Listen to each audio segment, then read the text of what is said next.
Her il 8 Mart gününde Sovet Azerbaycanı öz qabaqçıl kadınlarının ilerlemesini fəxrlə qeyd edir. SSR Baş Sovetinin deputatı, Sovet Azerbaycanının Xalq Təminat Komissarı Leyla Babazadə. Biz Xalq Komissarını yeni əlifba için maşınlar hazırlayan əlillər artelində görürük.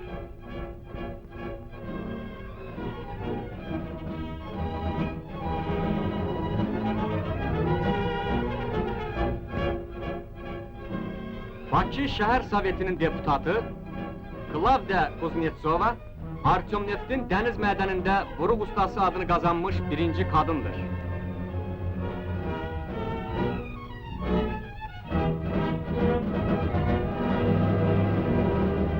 Ordenli şairə Mirvarid Dilbazı, yeni şiirini şairə Nigar'a okuyor. Viktoriya Ivanovna Radionova, Bakı Hərbi Dəniz Flotu Məktəbinin hərbi felçiridir.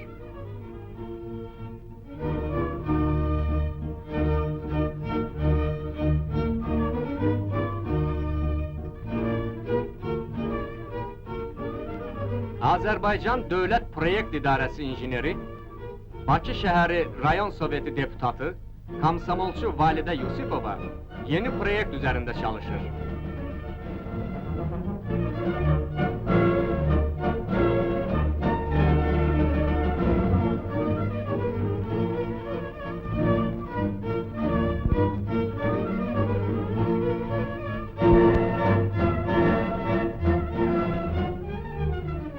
Rayon Sovetinin deputatı Əliyeva Nərgiz, Azərbaycan Trafik İnstitutunun doktorudur.